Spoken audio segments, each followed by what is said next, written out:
Bom, boa tarde, Boa tarde. Heloísa. Boa Boa tarde, Vitor. tarde. Obrigado Oi, por aceitar o convite dessas conversas da casa. uhum. Heloísa é da 19 Design e o Vitor, ambos são programadores visuais, designers. E, bom, eu acho que um assunto bom para nós seria a questão gráfica nas exposições, né? Sei. Então, Heloísa começaria, talvez? Vai lá, Pode ser. Heloísa. Vamos começar. Bom, entrar nessa área de exposição, para mim, foi um grande achado, né? Porque eu acho que isso começou a existir lá pelos anos 80, né, Vitor? Se não me engano. Antes não tinha assim, essa função do designer Não. cuidar da exposição. E não E era só eu no Brasil, não. Eu acho que um pouco, mesmo lá fora, demorou para se ter essa ideia de que o designer pudesse realmente agregar, né, a questão, ao problema expositivo, né? Demorou um pouquinho. Claro que começou lá fora antes e depois veio para cá, mas enfim. Eu me lembro de um episódio interessante. Eu trabalhava no Museu de Arte Moderna e lá só havia uma pessoa que fazia literalmente a tipografia e o Zúñiga, ele Zuni, claro, era o montador de exposição. foi o cara que começou muita coisa no Rio de Janeiro. Exato, inclusive dava cursos, Sim. etc. Agora, o episódio que eu vou contar é uma exposição do Oscar Niemeyer, que é uma exposição que ele fez em 83. Era uma exposição que havia sido feita no Pompidou e que ele refez, né, várias coisas, aumentou para a exposição aqui. E o curioso é porque o Zúñiga queria determinar o espaço de uma exposição do Niemeyer. Então, eu falei com o Zúñiga, o Niemeyer vai fazer o que ele quer, porque ele é arquiteto, lida com espaço. Aí o Zúñiga entendeu rapidamente.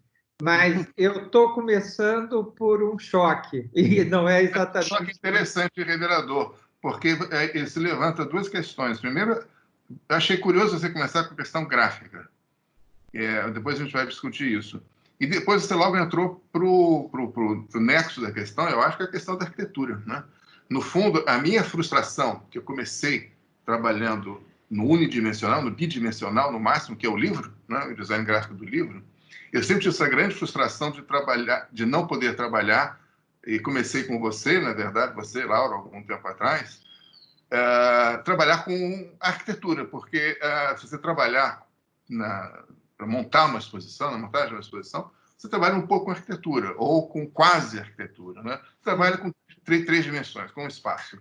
E isso é um desafio, para mim, muito, muito, não gosto do termo, assim, instigante. Assim, é uma coisa que me apaixona muito, porque eu sempre tive uma frustração de não trabalhar. O que eu queria fazer lá atrás, quando eu comecei a pensar em sair de casa, digamos assim, era trabalhar com ópera, olha só, com cenário de ópera. E, no fundo, não deixa de ser um design tridimensional gigantesco, né? Enfim, é uma espécie de arte total. Mas outra coisa que você tocou, que eu achei interessante, que eu queria até em algum lugar estar me propondo, em algum momento, a discutir, a questão da relação entre o tema, o assunto, no caso, foi o Oscar Niemeyer, e o trabalho do designer, que a gente, às vezes, eu vejo isso na produção mais recente de alguns, há um certo perigo de excesso de protagonismo, às vezes, em algumas montagens, né? Que eu vejo isso muito. E eu acho que a gente tem que ter sempre claro que o nosso trabalho não é que seja subalterno, é um trabalho de equipe, ok? Mas a gente está aqui para criar as condições de fruição de um percurso visual que não é nosso, que é, enfim, determinado pelo curador, e o nosso trabalho é enaltecer ao máximo esse percurso, né? A gente não pode se sobrepor, que talvez fosse um desejo recôndito do excelente Zúñiga naquela época. Enfim, a gente estava... Aquilo era o começo de tudo, né? Então, era uma época pioneira. Bruno de Berni, então ele falava nos padrões do museu, que os padrões do museu não podiam ser desobedecidos, né? Enfim, era essa história, era um pouco a rigidez de Júlio contra a liberdade do Niemeyer. Sim. Mas tocou interessante o seu exemplo, realmente. O programador visual que fica alto demais, né? Como se o tom ficasse alto demais, mas igual a esse, há um enorme perigo, que é o curador. É verdade.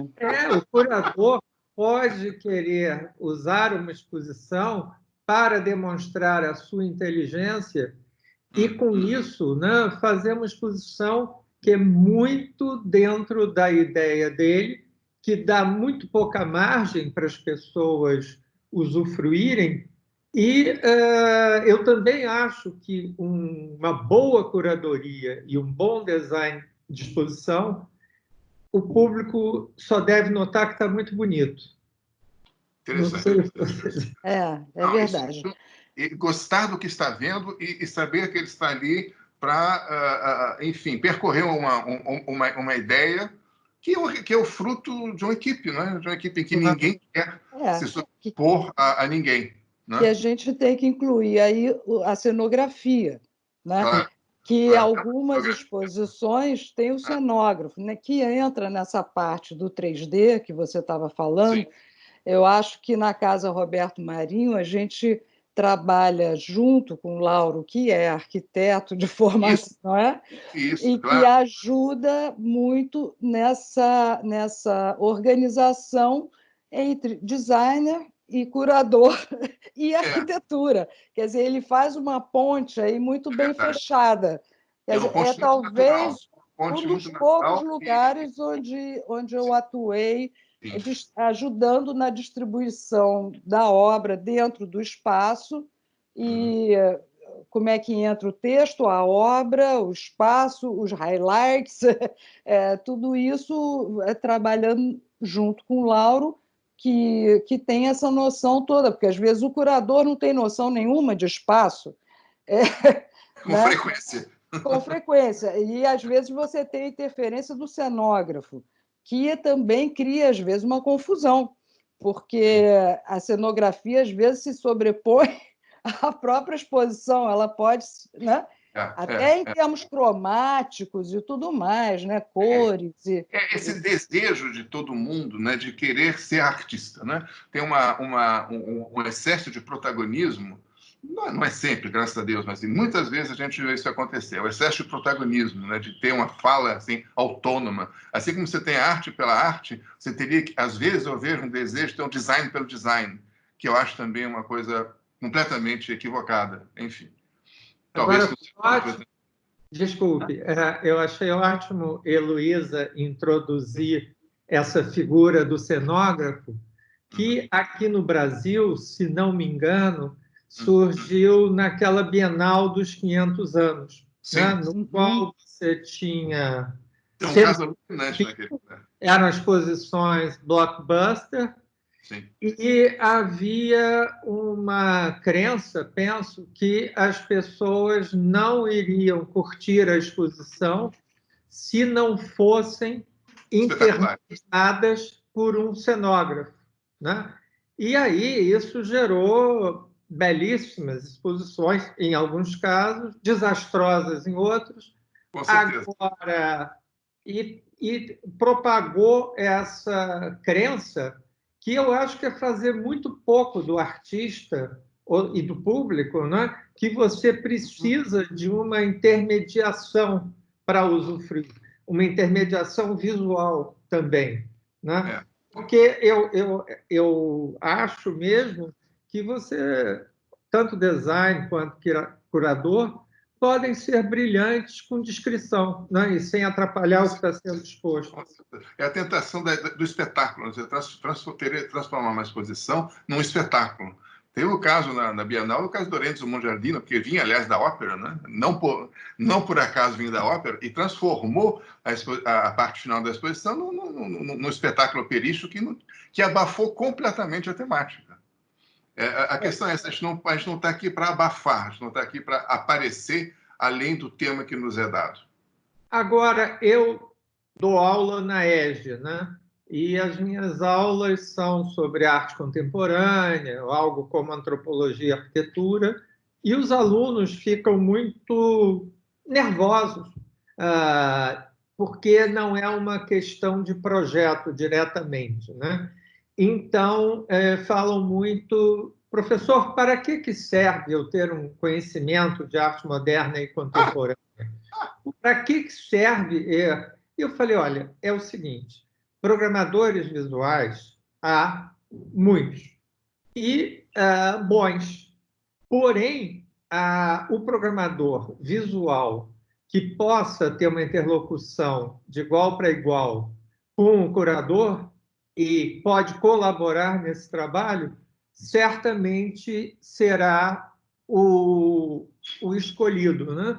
Quer dizer, não à toa eu chamei vocês dois para essa conversa, porque em ambos os casos, né, fizemos exposições conversando e trocando ideias e apurando, né, essa conversa. Porque eu acho que outra coisa fundamental é um diálogo, né? Quer dizer, você não... Porque você ficaria muito solitário, né? Só uma pessoa só. Então, eu acho que esse diálogo, e quando esse diálogo vem positivo e com muita cultura, é muito melhor para todo mundo, né? Para o público. Eu acho que um dos grandes prazeres de montar a exposição é trabalhar em equipe. Eu adoro.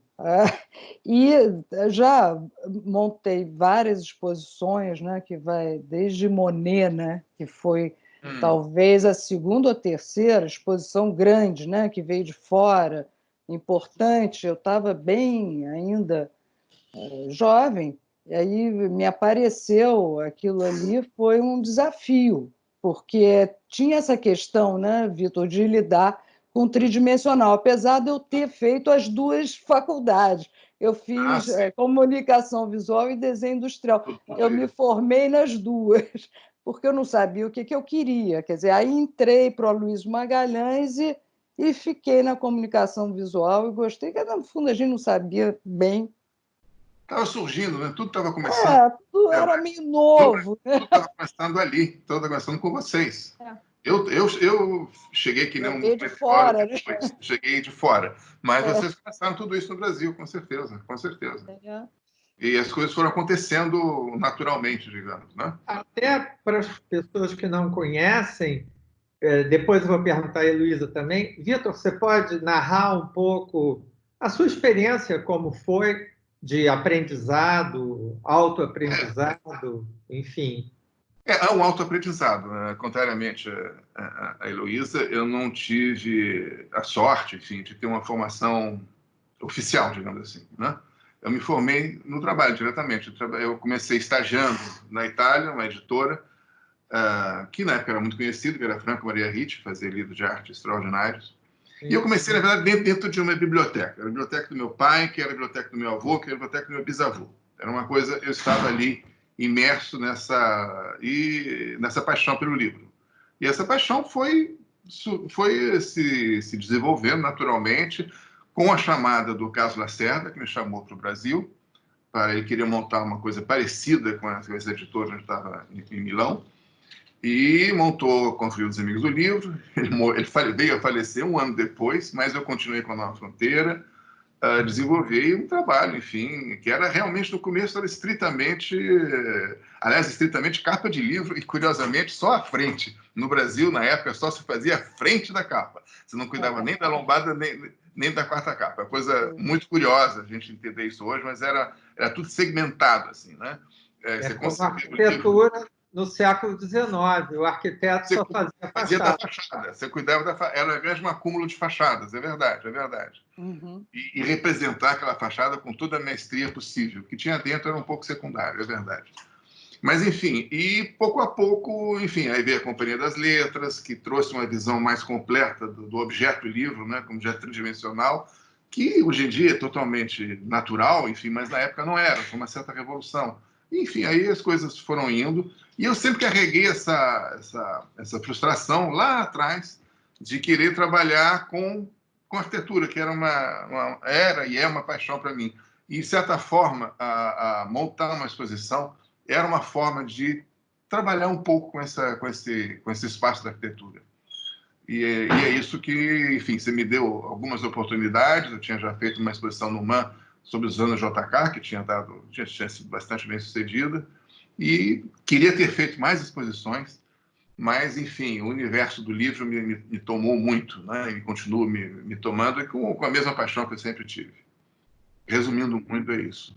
E, Luísa, você falou um pouquinho do escritório da Luísa Magalhães. Você estudou na PUC, né?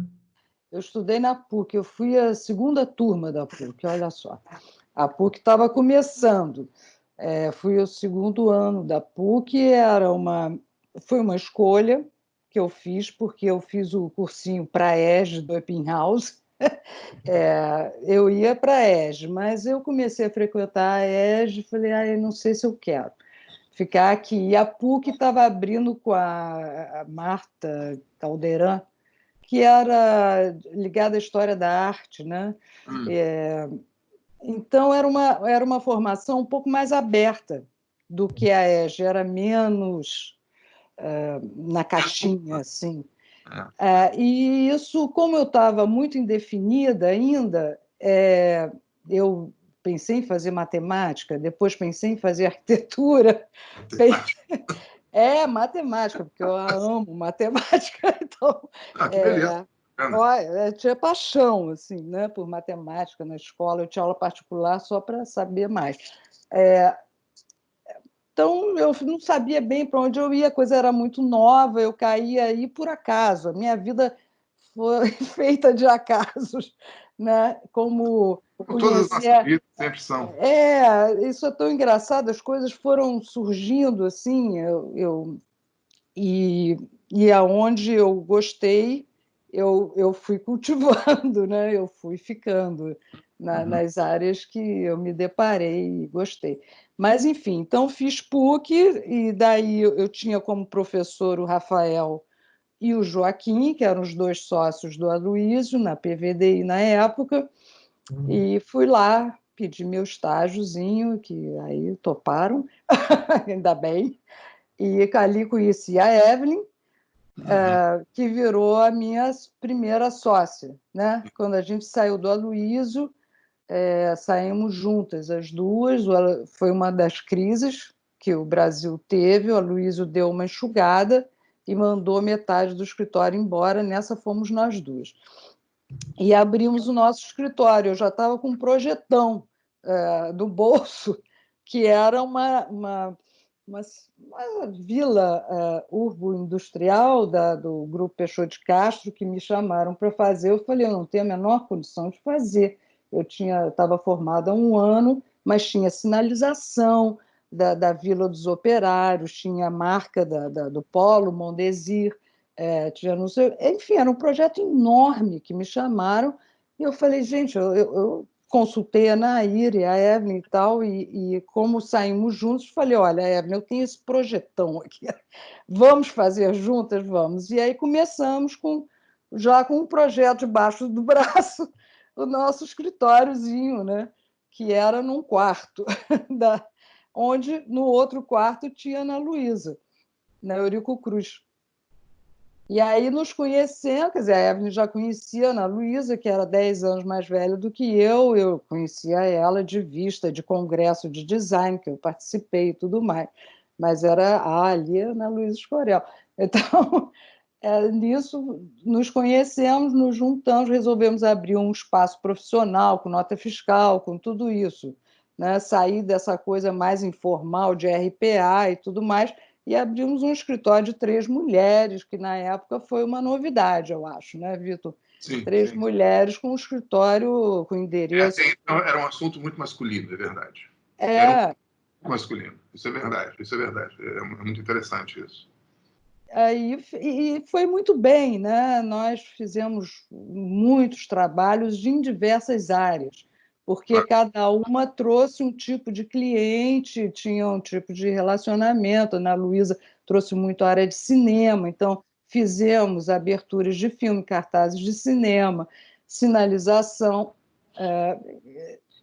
livros, né? Sim, claro, claro, claro. E essa coisa aberta, né? A gente trabalhou em várias áreas do design, como eu trabalho até hoje, Sim. menos porque eu fui selecionando certas coisas, tipo trabalhar para a empresa, é uma coisa que eu não gosto mais. Isso eu já saí, já tem um tempo, e quando o marketing entrou, ter o departamento de marketing dentro das empresas, aquilo ali virou uma conversa impossível. Quer dizer, a gente trabalhava direto com o dono da empresa, né? Sim. O designer trabalhava junto com o dono da empresa. Então, ali trocava as ideias, desenvolvia o projeto junto com o dono das empresas e as pessoas que eram das áreas que a gente tinha que pesquisar e entender como é que a empresa funcionava e o que ela estava precisando. Depois entrou o departamento de marketing, que passou a ser um intermediário, né? Desnecessário e muitas vezes sem competência. E sem competência, com uma coisa repetitiva, que você saía de uma empresa e entrava na outra, era o mesmo texto. É. Sabe? Era o mesmo encaminhamento das coisas, era a mesma cabeça que dirigia. Eu falei, mas a empresa é outra, tem outro perfil. Não, era tudo igual. E aquilo ali foi ficando uma chatice enorme. Eu quase desisti de fazer design, sabe? Já não aguento mais isso. Aí vieram as agências de publicidade, né? Eu acho que antes vieram as agências, talvez, que passaram a cuidar da área de identidade visual de empresas e a comunicação das empresas. E você tinha que se reportar à agência, você apresentava o projeto para a agência e a agência apresentava para o cliente. Né? E ganhava algum no meio do caminho. Com certeza. Necessário. Também. Então, foram essas etapas que foram me afastando um pouco dessa área mais de identidade de empresa e tudo.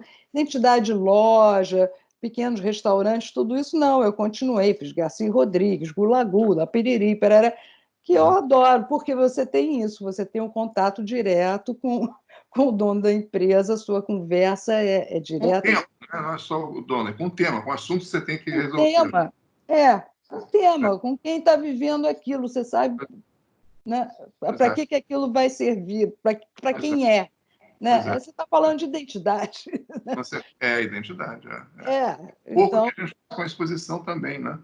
E exposição também. Então, eu fui entrando. Se tivesse de marketing na Casa Alberto Narim, seria uma loucura.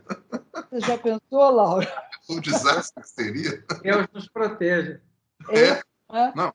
Deus nos proteja. Eu já trabalhei no Paço Imperial com alguns patrocinadores que enviavam uma pessoa que era do setor de marketing ou de desenho, e usualmente eu acabava fazendo o trabalho da pessoa, né? Mas eu preferia e deixava os créditos, até que isso foi um pouco percebido, né? Mas porque uma designer virou outra coisa, né? Porque é uma tragédia normalmente, né? E é muito marcadinho, né? Como você falou. São pessoas preparadas, sem nenhuma noção cultural, então nem se fala, mas enfim. Com o mesmo discurso, né? Então é isso, quer dizer, eu comecei fazendo pequenas exposições na Galeria Realidade, que era no prédio que eu trabalhava, da Caminagá e tudo isso, que queria, na verdade, criar uma identidade para a galeria, né? O formato do catálogo, a tipografia nem tanto, mas a mancha de texto do catálogo, o folheto, o tipo de convite, e aí começou essa coisa mais focada na questão da identidade da galeria. Depois veio a exposição do Monet, que foi uma exposição muito grande, e me colocou assim num lugar bacana, que quando veio a Francis trazendo a coleção Constantini para o Brasil, ela me chamou. Ela, por acaso, era no meu prédio, já na Lagoa, me chamou para conversar e me chamou para chamar o cenógrafo que montaria, porque foi no MAM, né? Era um espaço aberto que você tinha que criar divisões e tudo mais para contextualizar cada área da exposição. E eu chamei o Marcos Flaxman para fazer. Porque tínhamos feito o Drummond no CCBB antes, que o Marcos tinha me chamado para fazer. Foi até na época do Collor, né? O Drummond ocupou o CCBB todo, foi uma grande exposição, tinha teatro e tudo mais, todas as áreas do CCBB estavam homenageando Drummond. Então, tinha essa grande exposição e o Marcos chamou o A3, me chamou para fazer e tudo mais, e aí veio o Plano Collor, que foi uma primeira trombada que a gente levou bonita, né? Parou tudo, né? Parou tudo, a gente parou, a exposição parou no meio, o teatro não pôde mais continuar, porque não tinha dinheiro para pagar os atores, não tinha dinheiro para manter a exposição aberta. Não sei como é que foi o Plano Collor para você, Vitor, mas lá para o nosso escritório foi um drama. A gente teve que... Foi um momento de reinvenção, como quase esse que a gente está vivendo em outros termos. Isso. Mas o Brasil parou com o Plano Collor, né? Agora o mundo parou. Agora o mundo parou, sem dúvida.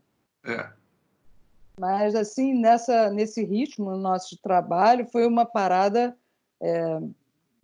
braba, né? A gente passou a fazer revista Ciência Hoje. Sim.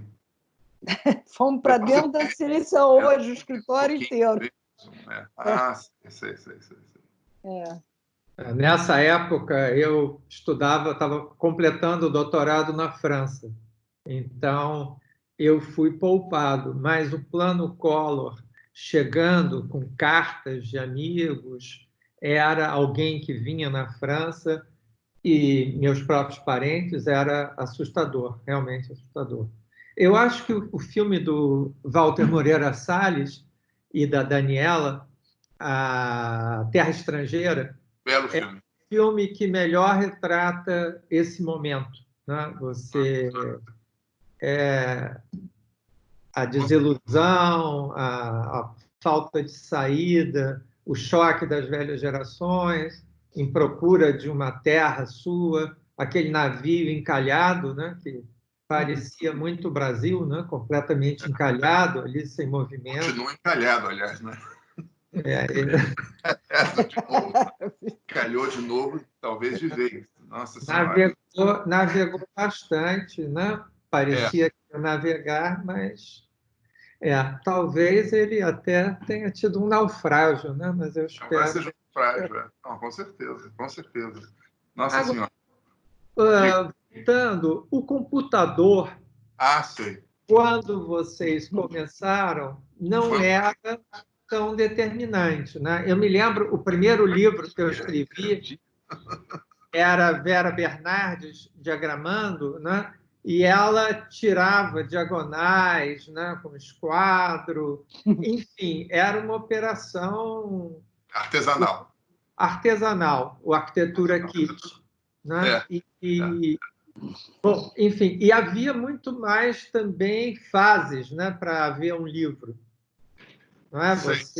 Primeiro você escrevia, depois você datilografava, depois você mandava para revisão, enfim, e por aí vai.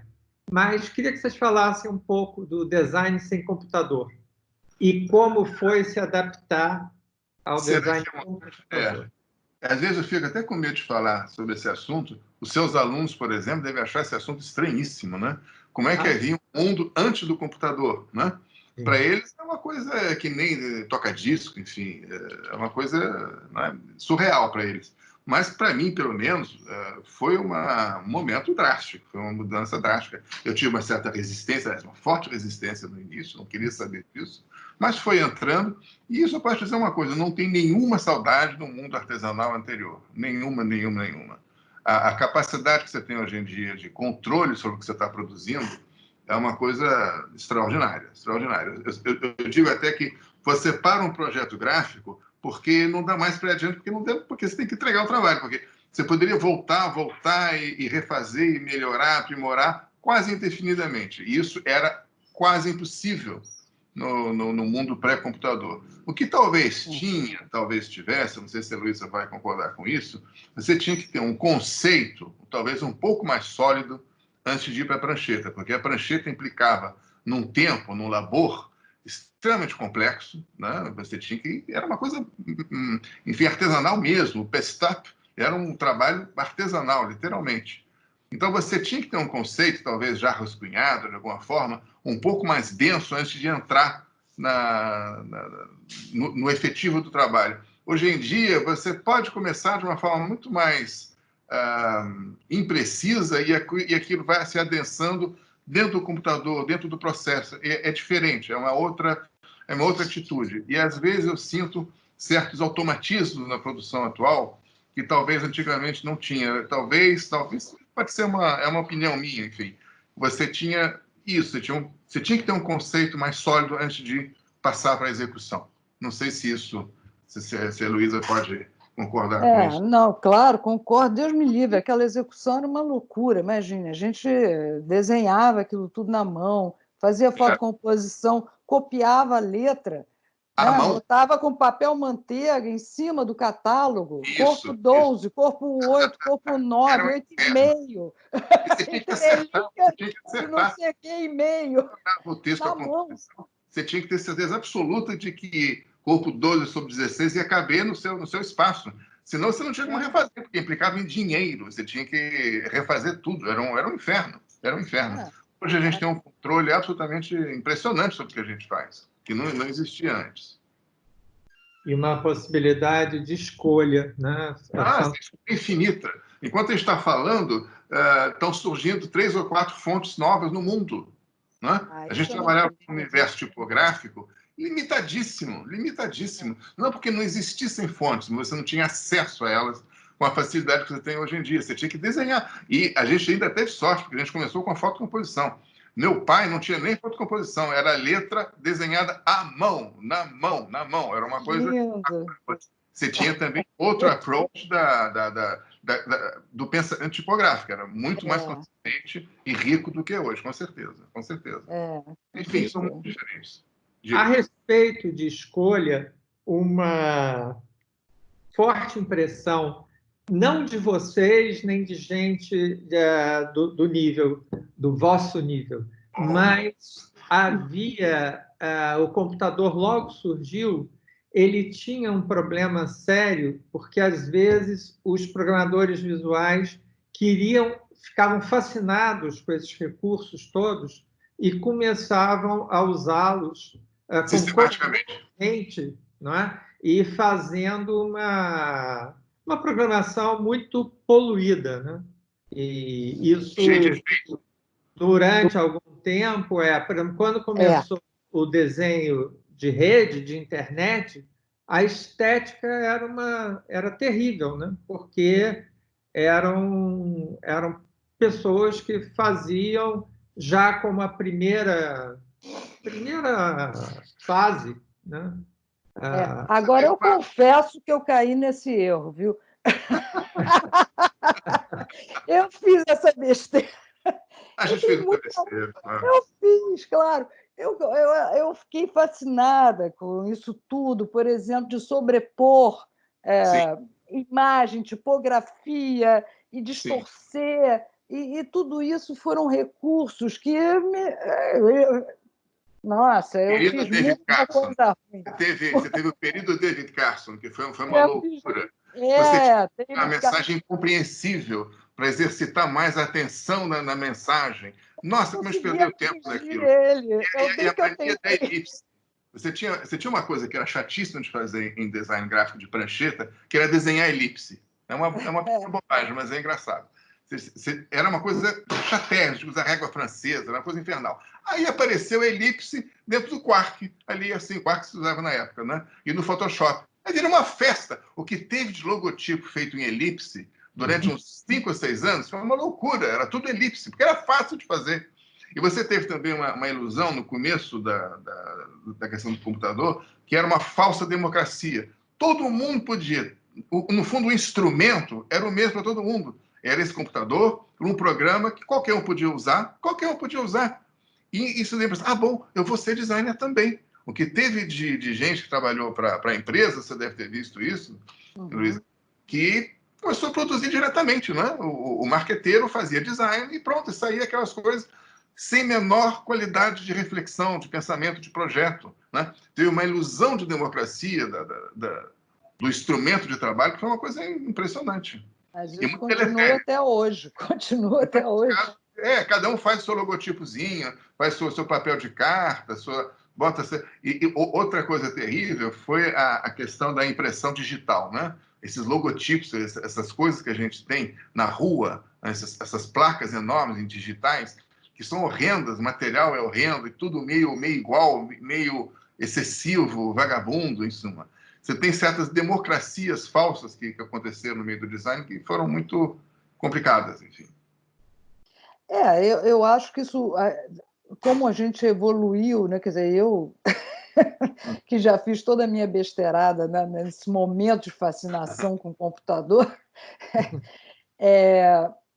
eu acho que também essas soluções digitais para impressão e para tudo isso vão evoluir para uma coisa boa, que nesse momento que a gente está vivendo, o custo de certas produções, né, Vitor, são altíssimos, né? E isso vai ter que ser pensado, né? A impressão digital está claro que ela nunca vai substituir o offset, ainda mais que o offset foi ganhando cada vez mais recursos, né? O offset hoje em dia você tem impressão de preto com 3 pretos, né? Um livro preto e branco com 3 pretos. Então, aí foi andando papéis incríveis e tudo mais. Lá fora, aqui não. Aqui, papel, tudo... aqui não, aqui a gente sofre muito com isso, né? Só tem 3 papéis aqui no Brasil. É uma loucura. Papel nacional. É uma loucura. Enfim, mas apesar da sofisticação da indústria gráfica ter andado, a sofisticação da indústria digital eu acho que também deve andar, né? E eu espero que ande, porque ela vai ser uma solução para muitas questões. Né? Sim, com certeza. Mas deu essa ilusão de que qualquer um pode fazer design. Né? Qualquer um pode... computador deu. Isso deu uma ilusão terrível. Aí você vê muita coisa vagabunda, não é no material, na forma com que é feito, é na imagem mesmo. Esses letreiros que a gente vê nos botecos da vida, nas lojas da vida, não estou falando do restaurante fino, bacana, não, da realidade cotidiana, da rua. A realidade visual da rua deu uma piorada assim absurda, porque qualquer um se mete a fazer seu letreirozinho, né? É uma coisa fácil, é uma coisa barata, é uma coisa acessível para qualquer um, né? Isso aconteceu muito. O nível geral de um bom gosto normal, né, foi nos abandonando aos poucos, né? Com certeza. Também na arquitetura, né? Agora, eu estava me lembrando da minha experiência com computador, aí de escritor. O maior risco era porque antes eu escrevia à mão e depois datilografava. Quando muito, eu datilografava, quando muito. Mas a impressão em computador, porque eu só passava para a segunda página depois que eu tivesse uma primeira página perfeita. Eu escrevia, parecia aquele índiozinho que mandava bilhetes, né? Porque eu ia escrevendo, jogando papel, assim, enfim. E o computador, ele deu um ar no início de que estava tudo tão pronto, né? De que o texto estava ali resolvido. E isso era um problema, você não cair nesse canto, né, de sereia. Para você revisar, né, é uma coisa que você tinha que ter mais esforço.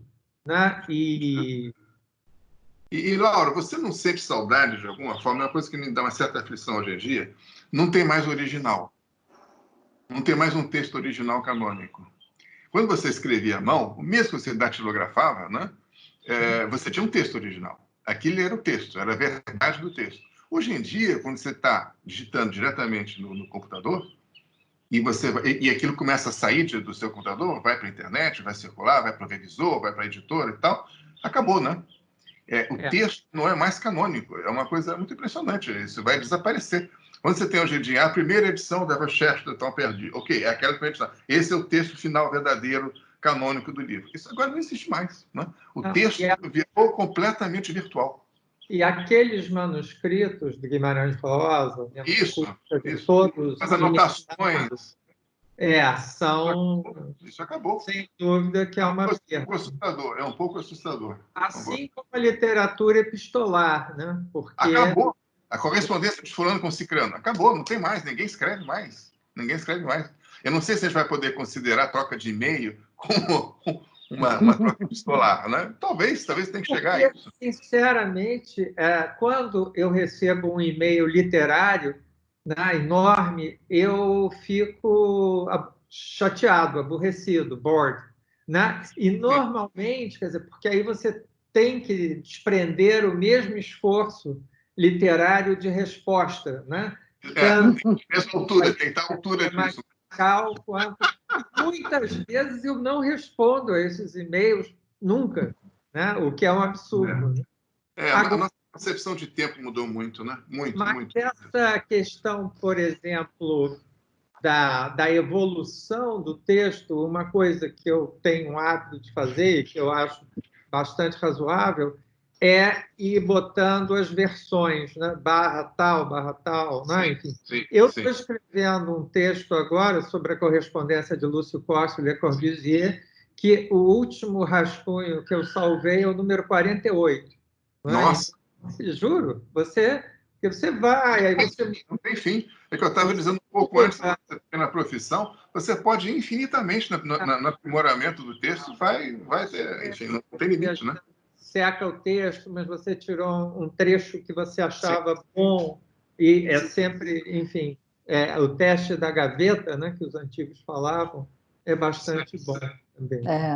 E às vezes a gente acaba gastando mais tempo ainda, talvez, do que gastasse antes, quando tinha um conceito na cabeça e botava no papel. Como você pode sempre melhorar, refazer, rever, às vezes a gente acaba perdendo... Você viu quanto tempo a gente perde na internet hoje em dia? É uma coisa absurda. O computador gera também um gasto de tempo, às vezes, estranho, muito, muito grande, maior do que a gente imagina. Mas eu acho que tem uma coisa que foi boa, que é você poder andar, porque às vezes você anda com o processo, ou com o texto, ou com o desenho do catálogo até, e quando você se depara numa situação que está lá na frente, ela te faz rever o início, porque ela tem sempre um ser que te diz que não, esse princípio que você adotou não funciona bem, porque aqui não deu certo. Geralmente no final, né? Geralmente no final.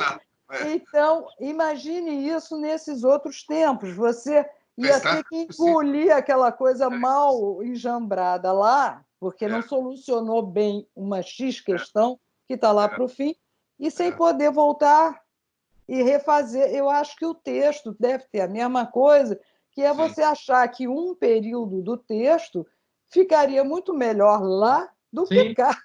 E você agora poder pegar ele, levar para lá. É maravilhoso. É uma técnica de edição do cinema, quase. Né? É a questão da edição, né?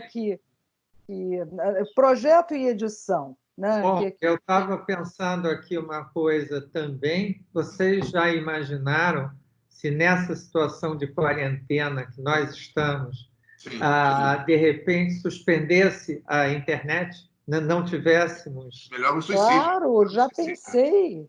Pois já pensei direto. Nós dependemos disso, né? O pânico total, né? Pânico total.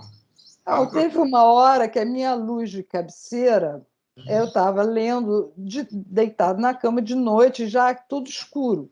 A minha luzinha, o fio está ruim, apagou. Aí eu falei, pronto, acabou a luz. Eu falei, céus! É. A pandemia, chovia, né? Teve umas chuvas bravas agora há pouco tempo. Eu Quem falei, tá caiu citando a bem luz nessa do ano história Leblon. toda é a pessoa que fez que arquitetou esse programa que a gente está usando. Sim. Né? Essa pessoa está se dando super bem. Né? Os apps todos que a gente está usando hoje em dia, essas pessoas estão ficando monstruosamente ricas. Né? O pessoal E a está faculdade, né, também também. está ferrado. Agora, todo esse mundo virtual, nossa, está se dando muito bem.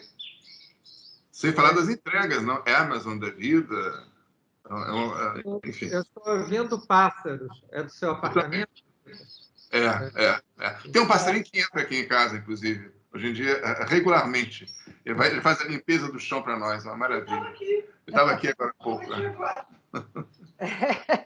Eu estava dizendo no início que eu me sinto realmente, eu não devia dizer isso, é muito feio dizer isso, mas eu não estou com o menor problema com essa quarentena. Estou achando, assim, maravilha. O problema está na rua e no que vai acontecer com as pessoas aqui em diante. Né? Isso que é o terrível. O terror está aí fora. Em termos de para você trabalhar, você já trabalhava em casa, né, Vitor? No fundo, não. Eu tinha um escritório, continuo tendo.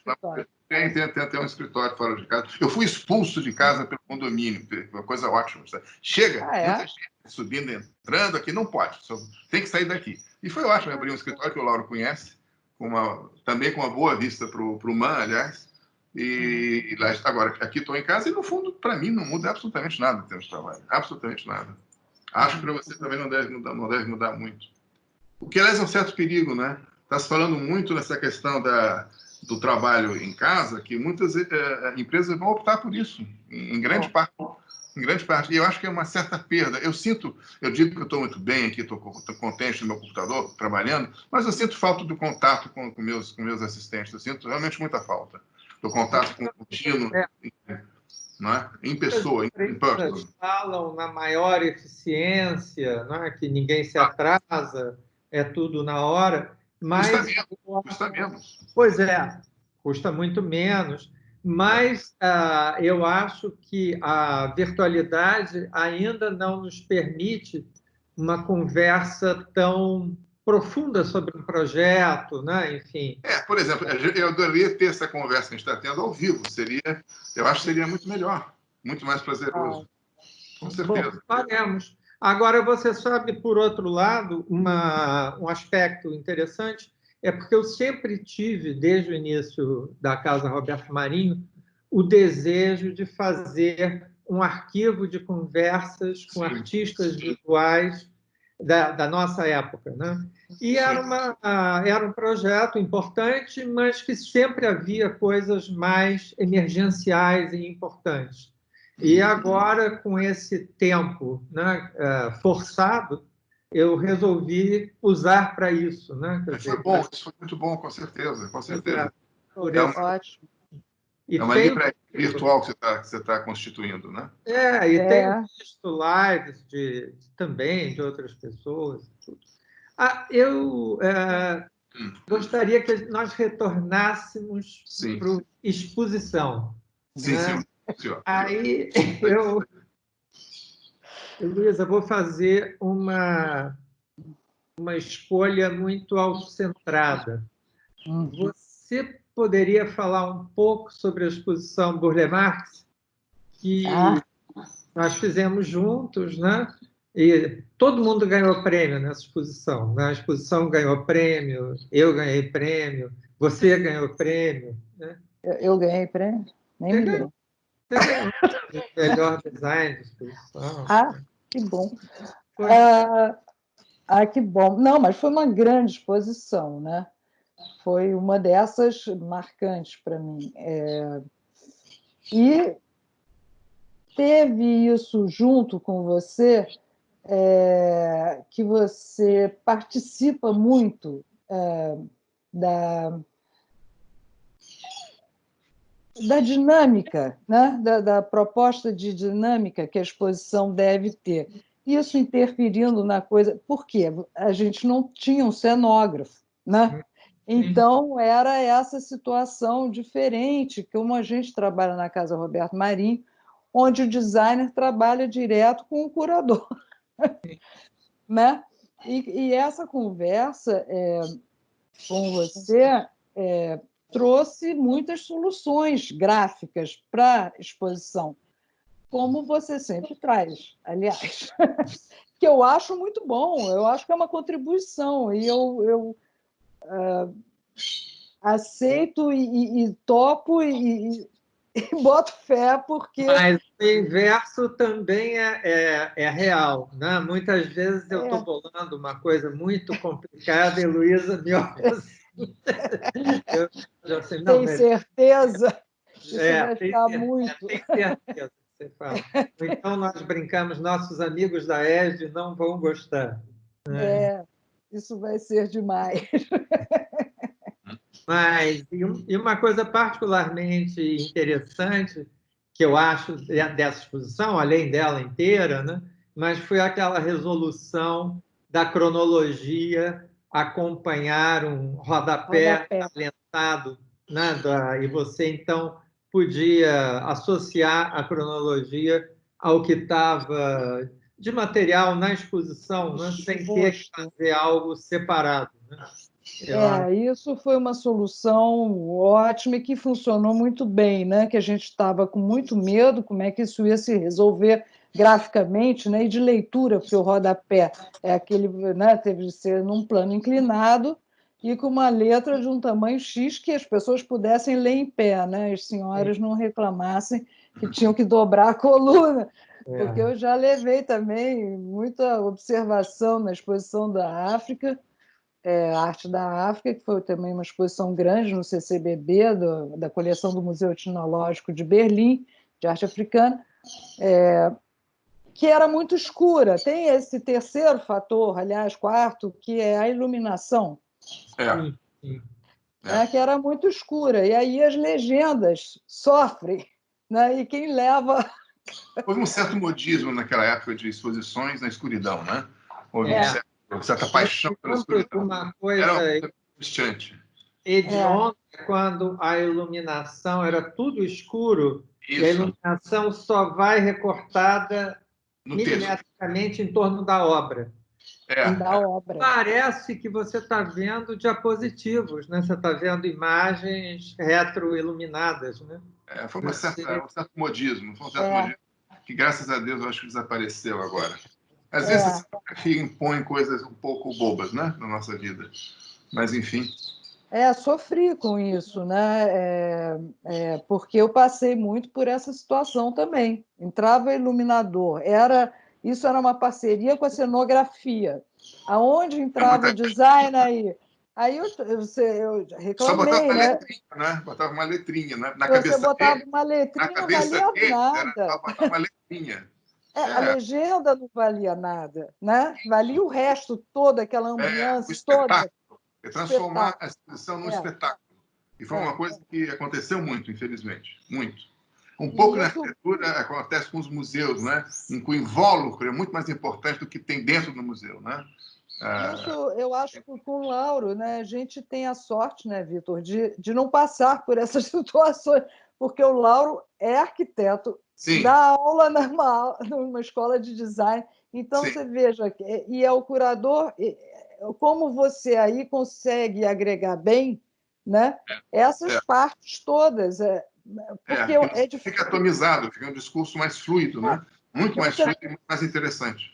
Mas o que ocorre também é que, se não houver troca, né? Quer dizer, se não houver sinergia e diálogo, enfim, as coisas não rolam. Agora, eu sou arquiteto de formação, né? Então, para mim, fazer uma curadoria implica imediatamente a questão espacial, né? Eu não sei fazer curadoria sem opinar no espaço, né? Porque já foi pensado assim. Mas eu estava me lembrando dessa questão de iluminação.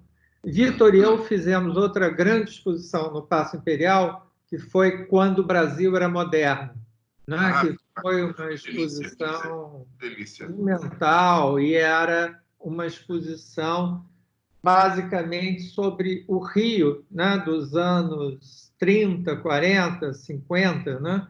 pegando toda a época de maior destaque.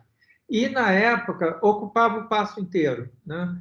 Mas nós pensamos não, nós conseguimos bustos dos personagens principais e fizemos uma maquete, né, que mostrava os momentos, né, por exemplo, o momento ambíguo de rasgar a Avenida Central, mas construir prédios obsoletos, né? Enfim. Para isso, a iluminação foi maravilhosa, porque ela jogava uma luz, né, assim, e evidenciava numa maquete.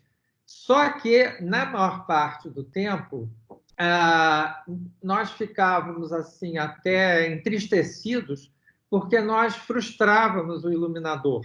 Porque, evidentemente, eu não vou citar nomes, mas era o iluminador teatral. Então, esses bustos, né, alinhados na sala, ele tinha ideias de vez em quando, botar a luz num, aí depois a luz no outro, com outro tom, né? Enfim, uma coisa que eu estimo que é adequadíssima para teatro, né?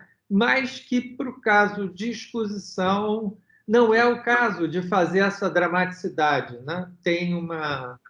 É o que eu estava falando também no início, o excesso de protagonismo, às vezes, das partes, né, das pessoas na exposição.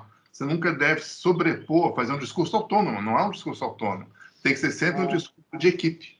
De uma ideia, de um conceito que é dado pelo curador. Enfim, a gente tem que perseguir essa ideia e não tentar sobrepor, aparecer mais, né? É isso. E eu acho que um outro problema que eu já vi acontecer muitas vezes é a pessoa fazer uma exposição sobre o kit, por exemplo, e resolver usar uma tipografia kit, né? Ou fazer uma exposição sobre arte popular e aí fazer as bases de Chitão, né? Porque é uma coisa que, exatamente, você tem que estabelecer um contraste, né? Na minha opinião, né? O acabamento tem que ser impecável e deixar o objeto popular com a linguagem dele, né? Até por contraste, né? Por contraste. Né? Você estabelece um contraste, valoriza a rudez com acabamento, né? Com acabamento. Sim. Isso é verdade, isso é verdade. Às vezes, talvez eu tenha caído nessa armadilha, assim, sobretudo na questão tipográfica. Você querer, a qualquer custo, expressar na tipografia alguma coisa, e você acaba caindo numa solução redundante, digamos assim, que eu acho que isso você estava querendo falar, né? De não cair na redundância. Porque a coisa... Desculpa, Luísa. Nessa exposição que a gente fez agora, recente, sobre tipografia, né? Eu acho que ali, enfim, falar bem de si mesmo é horrível, mas eu acho que a tipografia ali ajudou bastante na questão do uso da futura como totem tipográfico do modernismo, fazer um contraste com a Bodoni da leitura, em suma. Eu acho que, às vezes, a tipografia pode não ser só comunicativa, só comunicação. Ela pode ter uma certa fala própria dentro de certos limites, é claro. Mas é como uma boa obra de arte que te atrai visualmente e você, depois, se você ler a bula, a explicação, você gosta ainda mais. Né? Não precisa ser explícito. Se você também não percebe, não faz mal nenhum. Né? Perfeito. Pelo contrário. Eu acho que quando você não percebe, é que funciona melhor. Eu comecei essas conversas com o Paulo Venâncio e com a Márcia. E elogiaram muito a interação com você. É no final da entrevista. Está, fiquei contente, está registrado. Né? Não, é uma exposição que eu acho extremamente importante. Eu posso elogiar, porque nessa eu realmente não participei, né? Só conversava muito de vez em quando, mas é uma ideia ótima você incorporar, fazer comparações visuais da história da fotografia com a história da arte moderna, né? Esses diálogos que jamais eram óbvios, né? Que de uma sala para outra, quer dizer, ou mesmo de uma parede para outra, você podia ter alguma associação de cor, na outra de forma, na outra um pequeno elemento, uma grade de Cavalcante, que redundava numa fotografia com grades, etc, etc. Agora, eu gostei muito. Também, eu acho, foi a normatização das molduras, né? E que eram todas pretas, se eu não me engano, não é? Molduras As brancas. fotografias Brancas, são né? Brancas para as fotos, né? brancas para as fotos. E os quadros tinham as suas molduras naturais. E aí o contraste fica bem claro, né? O que estava normatizado, na verdade, eram só as fotografias, que um pouco é o que vinha de fora, né? A fotografia, em relação à Casa Roberto Ney, é o que veio de fora. O dentro eram os quadros, as telas, né? E essas estavam no jeito que elas estavam. A exposição, aliás, ainda está montada, né? Eu sei. Eu semanalmente tenho fotos dela. Ela está viva ainda lá, né? Ela continua viva. Está viva e bem. Não tem eu achei muito bonita a exposição. Eu fui lá visitar, eu não tive lá na abertura, porque eu estava viajando, né? Acho que eu estava montando Man Ray em Belo Horizonte, não sei aonde. Que bom. Fiz, Maravilha. E aí, mas fui depois, no fim de semana, e vi com calma, fui com a minha irmã, estava bem cheia. Que bom, né? Exposição bem bacana, e as pessoas eu vi que estavam assim muito intrigadas com esse diálogo que foi criado entre fotografia e pintura, né? Era uma expressão muito divertida, né? Eu acho muito divertida. As pessoas participavam com um certo prazer nessa relação, essa brincadeira entre os dois mundos, né? Eu acho que essas coisas que trazem uma novidade, né, na curadoria, essa é uma novidade na curadoria, eu não tinha ainda visto uma exposição com esse diálogo entre fotografia e pintura, né, criando relações que são diversas, às vezes é por forma, às vezes é por período, às vezes é por... enfim, elas até não têm um critério homogêneo, né? Rígido, homogêneo, é este o critério. Não, o critério vai mudando, né? Dependendo da necessidade que se colocou certamente pelos quadros da própria coleção da casa, né? Então, teve que se criar um novo critério e tal. Mas essa, e também a exposição que a gente fez antes, que foi Estrangeiros, que trouxe aquela coisa da biografia, de uma pequena biografia com retrato do artista junto aos quadros, que também as pessoas acharam muito interessante. Eu também achei, porque primeiro você vê quem é o artista, né? Quem não comprou o catálogo, quem não viu o folheto, quem só viu a exposição, principalmente quem não comprou o catálogo. Às vezes no catálogo você tem a imagem do artista, é raro até, né? Você saber que cara tem aquela pessoa. E um pouco da história dele, situa, né? Então, que é um contraponto as pessoas têm ainda vontade de ler, de parar e ler. Na exposição Duplo Olhar também tinham textos, né? E as pessoas estavam lendo. Quer dizer, eu acho que aí está trazendo um pouco num tamanho possível, né? Porque isso é importante não ser um texto enorme, as pessoas não vão conseguir. De ler em pé é a coisa mais insuportável. Então, é o tamanho possível, mas traz informação e de uma maneira dinâmica, solta durante o percurso. Acho que isso você, Lauro, coloca bem, sabe? Dentro da exposição. Às vezes são frases, são coisas, mas situa, né? O quadro se situa, o artista se situa, e que você passa a ter um outro olhar sobre a obra.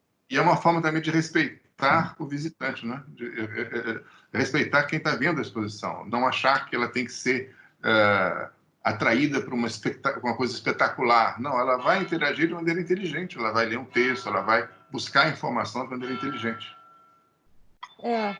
Porque outra coisa que aconteceu muito na exposição é essa coisa da interatividade, esse mito da interatividade, que foi um absoluto inferno, né? Você transformar uma exposição de arte é uma coisa que ela não é, que ela não precisa ser e não deve ser. Essa coisa da interatividade a qualquer custo, é como se aquilo fosse, de novo, né, um espetáculo. As pessoas têm que participar de um espetáculo. Não, exposição é exposição. A gente tem que respeitar a inteligência de quem está indo ver a exposição. Não pode partir do princípio que são todas crianças imbecis, né? São pessoas inteligentes que vão aproveitar a exposição. E, sobretudo, exposições de arte, né? Eu estimo que uma exposição no Museu de Ciência, outra coisa. Ele pode usar todo, e deve usar todos os recursos, né? Mas na exposição de arte você já tem a matéria ali, né? É aquela. Se você não respeitar essa matéria, não vai acontecer nada. Não é porque você vai fazer um espetáculo, enfim, estrambólico em torno de uma obra de arte que ela vai ser melhor vista. Não, pelo contrário. Você vai só distrair. Vai criar uma outra distração. Ver arte é ver arte. Você está interessado nisso ou não. Eu acho que a interatividade, eu não sei bem qual nicho exatamente você está falando de interatividade, porque por exemplo, tem a questão do educativo, né? Eu já vi, por exemplo, exposições de CCBB, onde a interatividade está entrando ligada à questão educativa, né? Que facilita de você passar certos conceitos e tal, parará, parará. Então, o que exatamente você está falando como interatividade? Não, você entrava numa exposição e você tinha que clicar em alguma coisa e aconteceria um espetáculo visual extraordinário em torno de uma obra de arte. É isso que eu não estou me lembrando aqui, mas você sabe muito bem do que eu estou falando. Né? Sei. Se você não acreditar na força daquela obra de arte, achar que tem que ter alguma coisa em torno dela que a transforme em uma coisa, entre aspas, interessante, engraçada, que você possa brincar com ela, você não vai estar favorecendo a fruição da arte de jeito nenhum. Você está criando só uma distração. Né? É só uma distração. Você tem que acreditar que aquilo realmente vai interessar as pessoas. Se você não acreditar nisso, não tem por que fazer exposição. Não tem por que fazer exposição. Claro. É por isso que é importante contextualizar. Agora, educar, informar. Que é para a pessoa olhar. Confesso que eu acho muito complicada essa questão da questão didática da exposição. Eu acho uma coisa que talvez não tenha sido ainda bem resolvida. Eu acho uma coisa muito, muito difícil. O que eu acredito, por exemplo, que eu vejo muito na Europa, não são monitores, não é? Com instruções assim limitadas. Não. São pessoas realmente interessadas, realmente competentes de alguma cultura e capazes de interagir com um grupo de pessoas, de 20, 30 pessoas, e discorrer em frente da obra, discorrer sobre essa obra com o público. Isso eu acho que é uma coisa que funciona. Isso funciona. Mas uma cartilha exígua, pobre, não sei se isso... Eu acho uma coisa que a gente tem que, talvez, pensar um pouco mais. A gente não pode desfazer da capacidade de inteligência do público. Ele tem que ser trazido de forma interessante, inteligente. Outra questão polêmica é a questão dos selfies, né? Se você permite ou não que as pessoas fotografem sem flash, é o que nós fazemos, né? Nós optamos por deixar fotografar, mas às vezes você vê algumas pessoas que passam rápido e só fazendo selfies, né? Quer dizer, por um lado, ele perde a oportunidade do contato com a obra de arte. Agora, tem artistas, o Átila, nosso amigo comum, né? Ele diz que não tem nada mal, porque a pessoa vai ver em casa e aí se interessará pelo trabalho. Né? Acho otimista. Acho uma visão otimista. O Átila é generosamente otimista, com certeza. Mas também proibir selfie não é um... Você não pode proibir a burrice alheia, não tem jeito. Não tem como. Agora, uma coisa as pessoas vão no Louvre, é uma coisa dramática. As pessoas vão na frente daquela droga, daquele quadro da Gioconda, só para tirar selfie. Eles só tiram selfie e vão embora. Você tem que provar para não sei quem que você esteve em frente à Gioconda. Não é que você vai olhar, admirar, não. Você vai provar que esteve lá. É uma coisa de uma imbecilidade assim, inacreditável, né? Mas, infelizmente, o que você vai fazer contra isso? Você não pode coibir a burrice das pessoas? Não sei aonde que eu vi, mas uma conversa de que as pessoas estavam se mostrando, o Instagram virou uma ferramenta para Sim. isso, né? Se mostrando era sobre moda, se não me engano. E se porque moda é identidade, né? Você se veste assim, assado, você cria uma identidade, é o seu jeito de vestir, isso tem a ver com você, você passa uma informação com isso e tal. E o selfie passou a ocupar esse lugar na época da pandemia, ou já ocupava, né? Que você cria uma identidade para você a partir dos selfies, né? Claro, claro. Então, você vai formatando aí uma pessoa que você não é, quer dizer, ou seja, você não tem conteúdo nenhum, mas eu tive aqui, eu fiz isso, eu me vesti não aparece mais, mas você vai trazendo conteúdos relacionados à sua pessoa e com isso você criando uma identidade sua. Que é sua, não é você, né? Você cria só uma imagem. Aquilo não é você, é só uma imagem. Teve gente que você fotografou em enterro, selfie em enterro, junto ao caixão do morto. Faz um selfie. Eu estou aqui no enterro. É uma coisa surreal, é surreal. A Susan Sontag, né, naquele livro sobre fotografia, e eu estou lendo nos momentos pandêmicos livres das minhas atividades a biografia dela, mas ela coloca exatamente que a imagem é uma negação da pessoa, né? É curioso, porque ela foi das pessoas que teve a imagem mais difundida, né? Mas é quase como se sugasse a identidade de si próprio. Agora, em termos mais práticos, uma coisa muito boa do público fotografar é a difusão que isso tem pelas redes, né? Muitas vezes, quer dizer, muitas vezes não são selfies, né? E aí falam que estiveram, relatam a experiência, e é muito bom, assim, para atrair público. Nós até fazemos, a cada segunda-feira, nós colocamos a foto que a equipe considerou mais interessante. Agora, eu estou me lembrando de uma coisa, agora na exposição do Jardim, né, que a Heloísa montou comigo. Aliás, vocês montaram concomitantemente as exposições. É verdade, é verdade. Foi junto. Mas, ali no grande salão, que tem aqueles arcos e que entram muita luz, o Glaucio Campelo fez uma solução que foi criar um volume, né, uma espécie de monolito ali, que perde-se muito pouco da sala, resolve a questão de luz e, mais do que isso, oferece um painel para quem está no jardim, né?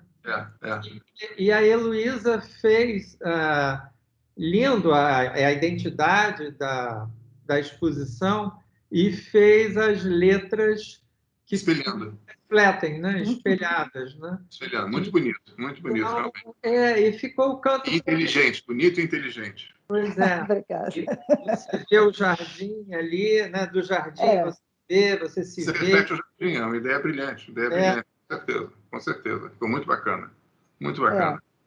Ali o jardim realmente apareceu, porque o resto entrou, porque o resto é aquela ideia do desenho do Burle Marx, né, que nós usamos e que eu abusei um pouco dele, né, porque eu interferi, cortei, fiz positivo e negativo, porque era isso, né, era a leitura de cada um, né, então tinha esse contraponto, né? É um tema concreto, mas é a leitura de... a sua leitura também, claro.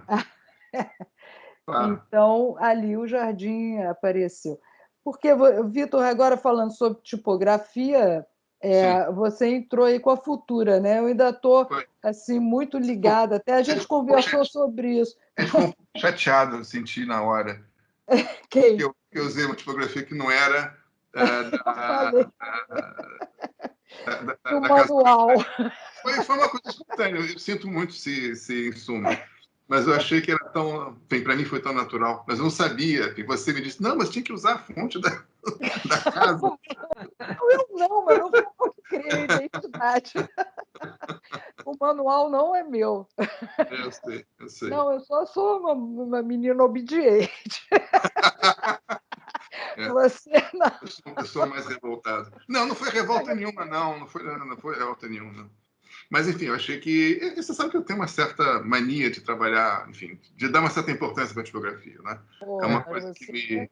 que me persegue, de alguma forma. Então, era difícil não ter essa tentação.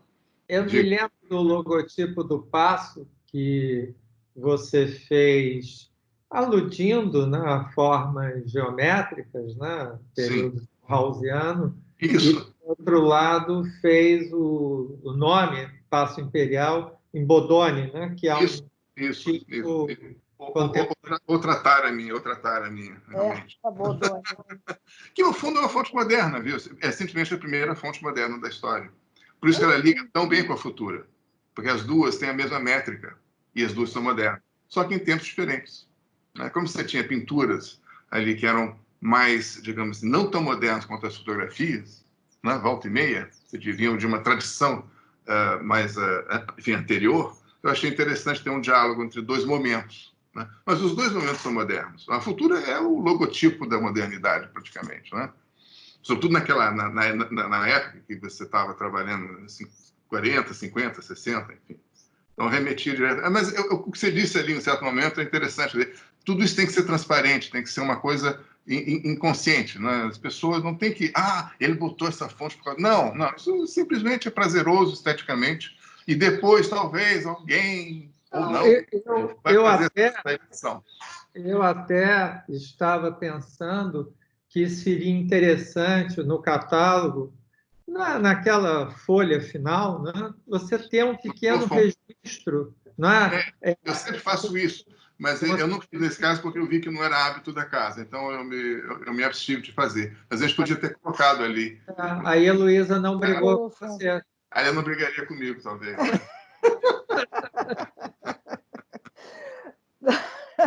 Não, porque eu acho que como eu fiz Modernos 10, que foi a primeira exposição, já veio no pacote o manual da tipografia, o manual da casa. Né? Modernos 10 foi muito... assim, a identidade da casa tinha que estar muito presente, porque foi a primeira exposição.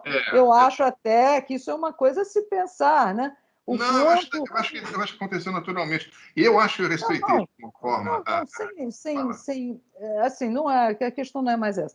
A questão é se a casa vai se abrir, né, para você poder usar outras famílias tipográficas, já que a identidade dela já está estruturada, sedimentada, e pronto. Então, agora abriu-se uma porteira. Né? Mas cuidado com não abrir demais. Eu acho que, por exemplo, a capa do catálogo, que infelizmente não veio a público ainda, ela respeita, de certa forma, a identidade do que tinha feito antes, por ser uma capa estritamente tipográfica, não há imagem. Né? Todos os catálogos até agora seguiram essa linha, eles são todos sempre só tipográficos, não tem imagem nenhuma, é só tipografia. Eu acho que, e o formato e o acabamento, que é absolutamente o mesmo, né? Que, aliás, funcionou muito bem. Isso dá também identidade. Isso mantém a identidade da casa. Claro. Né? A identidade visual da casa, só para registro, né, foi o Jair de Souza que fez. Isso. E é linda. Isso, com certeza. Mas também acho que não deve escravizar as outras... no material relativo à casa, sem dúvida alguma, programação visual, folhetos e tudo. Mas, em relação às exposições, eu acho que não pode ser uma camisa de força. Agora, sempre é bom ler o manual, né, para... Eu acho que agora é uma hora que, de repente, pode ir abrindo, né? Porque eu acho que a primeira exposição teve que ser muito fiel, até o folder e tudo isso a gente usou a marca, né? Recortes da marca, fazendo uma sobreposição com imagem. Quer dizer, a identidade tinha que estar muito presente em todos os Sim. itens, né, de comunicação da casa. Claro. E eu acho que agora isso está estabelecido e Mas acho que porteiras abertas, Vitor. a gente abre a porteira, mas deixa um estilo, né? Eu acho que o estilo da casa A Sula Danovski está fazendo as próximas 2 exposições, né?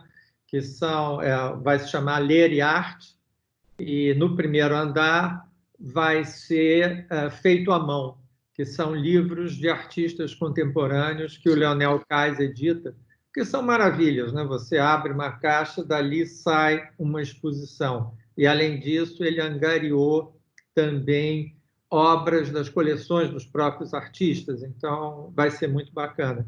E embaixo tem uma exposição sobre os 100 bibliófilos, que nós estamos fazendo junto com a Vera Alencar, dos Museus Castro Maia. Né? E para dar coerência, inclusive, a essa questão de livro e arte, né? Quer dizer, mostrar, na época do modernismo, né? Aqui no Rio de Janeiro, 100 pessoas se juntaram e encomendavam a um bom artista ilustrações para um livro específico de boa literatura brasileira. Eu acho um belíssimo exemplo, né? que deveria até ser replicado.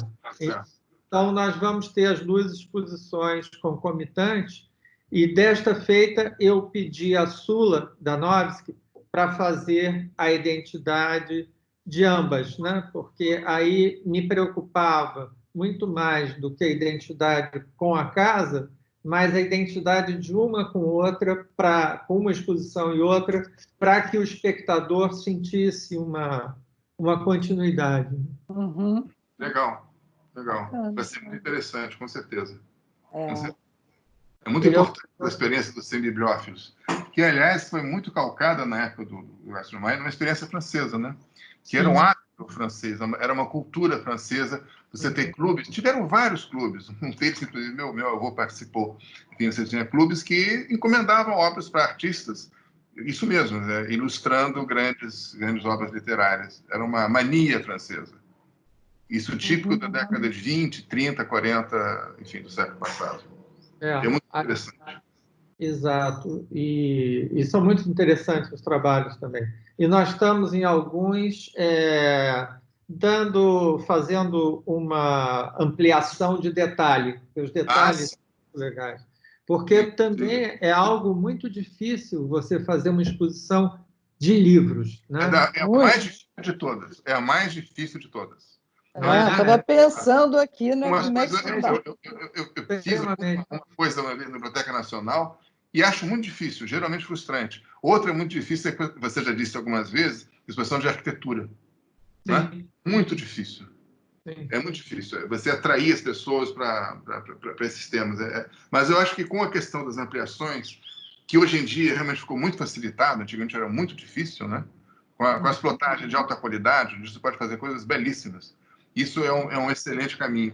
Eu não vi ainda, mas tenho certeza que é um ótimo caminho. E com a arquitetura, né, relembrando quando o Brasil era moderno, né, porque a arquitetura ela sempre frustra você não vê-la. Né? Você não estar nela. Por outro lado, uma replicação pode ficar uma papagaiada. Né? Eu me lembro uma vez uma exposição que queriam fazer em Nova York com artistas simulando formas do Oscar Niemeyer. Né? A Fundação Oscar Niemeyer não permitiu, porque ia virar realmente pareceria uma escola de samba, quase. Né?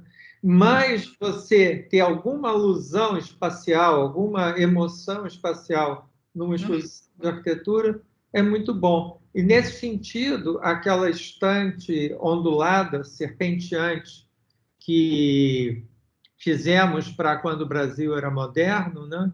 Eu acho que foi, e que ficou lá durante muito tempo, ela foi excelente, né? Porque ela tinha um gesto ousado, moderno, né? E dentro de alguns módulos havia as maquetes, né? Que você aí tinha que olhar com uma certa intimidade. Né? Então, de algum modo, você estava dentro dela. Foi um desafio que acho que foi, pelo menos em parte, bem resolvido. Mas a exposição de livro vai ser muito bacana, realmente maravilhoso. Eu tenho muita sorte de ter programadores visuais e amigos como vocês. Sorte nossa. Nós também. Eu só queria aproveitar para, de novo, agradecer as oportunidades que eu tive de fazer, de trabalhar com você, Laura, e nessa exposição, que foi, sobretudo, um grande prazer. Isso que é o principal, foi um grande prazer. Para nós também. Vitor, Heloísa, muito obrigado. Vitor, até a próxima. Até a próxima. Até a próxima, ao vivo. Ao vivo, cara, isso, ao vivo. Tá bom. Cara. Foi um grande prazer. Tchau. Beijo.